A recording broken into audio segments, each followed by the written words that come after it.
welcome to Kansas City Live. I'm Joel Nichols. And I'm Michelle Davidson. Thank you so much for spending part of your Monday morning with us. Well, the holiday season is right around the corner, and overall spending across the U.S. is expected to rise this year. According to an annual survey, people will spend an average of $1,189 per person. Now, that's a 6% increase from this time last year. So those who earn, say, $100,000 to $149,000, they're expected to jack up their holiday spending by 15%. Those earning less than $25,000 a year plan to cut their holiday spending by 3% to $640. Still a lot of money for the holidays. A lot of spending.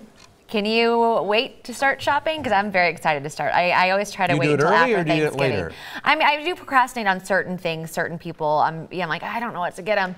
But I think that, you know, there are people that are out there shopping right now that are already excited, you know, and then also you spend money kind of trickled out as opposed to that January credit card bill that comes and you're like, oh, I spent how much this year on holiday gifts? So, I mean, it's a season of giving, but at the same time, we still need to be frugal and smart about it, right? And then January hits, and it is a season of more giving to the credit card companies. So it's already happening now. Here, this is some good news. If you've got pets in your house, your four-legged family member might be helping to protect your kids from eczema or asthma. That is according to 2 new studies. The first study found that women who had dogs in their homes since pregnancy had babies protected from eczema.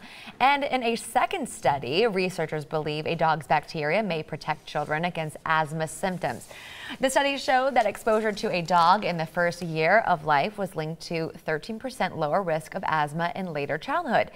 Though this, of course, needs to be weighed against the allergies that dogs can also give. So there's some pros and cons, but I think a lot of people have dogs in their home and they're an important part of the family. It's kind of exciting news, and it could help you avoid those problems. I mean, you hear all kinds of different things, like living on a dirt road actually lowers your risk of asthma, things that you think might be counterintuitive, but living with a pet actually, rather than raising allergies and those 2 specifics, go down. Sometimes you can make yourself a little healthier if you're exposed to stuff a little early on. So that does work. In our family, we always had dogs all the time, and all 4 kids had asthma. So it doesn't always work that way. Oh, really? But sometimes and all it can. 4 of them did? Yep, to varying degrees, Did they have eczema too? I don't know about that. So maybe it helped there. All the dogs, but all the dogs had eczema, so that's weird. All right, the next time you travel on Southwest Airlines, you could be getting some live in-flight entertainment. Southwest is once again partnering with Warner Music to provide in-air concerts on flights. All right, the Live at 35 series, as in 35,000 feet, usually features country artists on acoustic instruments. A recent flight from Nashville to Philadelphia featured the country singer Devin Dawson performing All on Me. Started in 2011, it's got a lot of positive feedback. They have about 20 of these in-flight concert sets per year. Kind of a mixed bag as far as when people hear about this. Some think it sounds great and it would be wonderful, and some are like, no, I just don't want to have that happening. I just want to get from point A to point B, and don't do that. And everyone has different musical tastes. Sure. So while that may be appealing to one person on the plane, it might not be appealing to the next person. I prefer just to use my own headphones and pick my own music. And if they're going to spend money on that, I'd rather it be like on better snacks. Well, and also maybe not more than just peanuts or something, right? I don't know. I mean, what do you prefer? Stuff, so. Oh, yeah, but I'm with Southwest specifically. They're pretty good about that. Right. Well, there you go. I've never been on a flight where anybody did anything like that, but the Southwest people can be very funny. You know, the attendants, they can be very funny. I've had flight attendants that have have sung, kind of the directions and how you buckle up, or they just add some comedy to it, which does it kind of lightens the mood. If you're stressed or you're anxious about traveling, it does kind of make it better. And maybe that also relieves stress if you're listening to live music. There's something about that. So maybe if you're a stressful flyer, you're anxious, maybe having someone singing there could calm you down a little bit. Take your mind off of what's happening around you. Now, if you get annoyed by the sounds people make when they're eating something like soup, let's say, it's time to put a fork in it. There's a Japanese noodle making company. They're starting to sell a fork that is designed to drown out the sounds we make when we eat noodles or slurp some soup. Okay, it's called Otohiko. The smart fork connects through an app. It plays what some might describe as rushing sounds.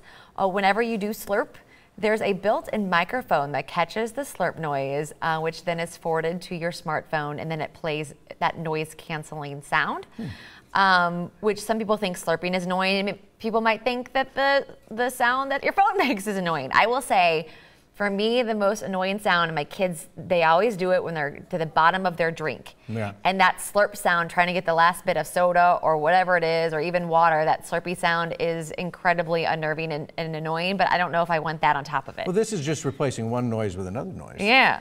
So if you don't want that buzzing, that rushing sound, I mean, which sounds a little bit like people who have that kind of sense in their ears anyway, tinnitus or tinnitus, depending on how you pronounce it. But you that's have. kind of, well, that's what you have all the time anyway. And you have that, so sure. does that bother you when you hear sounds like that? No, it all blends in. It all sounds the same. It's cicada season all the time. No, when someone has like a slurping sound, like when they're slurping. Oh no, it just all blends noodles. in. It all sounds the same to me. Okay. So people can be as sloppy eating with me as they like. Okay.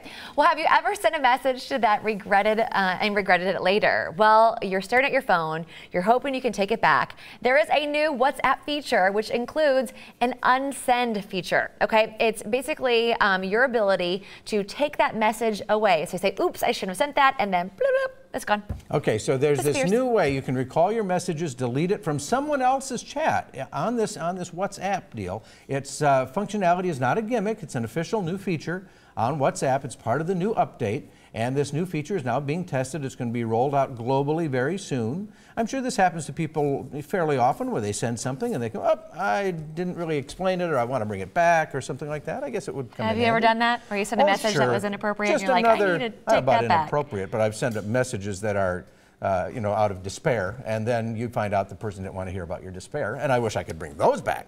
But I think that there are a lot of people who, they would like to pull stuff back. I don't hardly do that, edit or text anybody anymore. It's not worth it. Not worth it.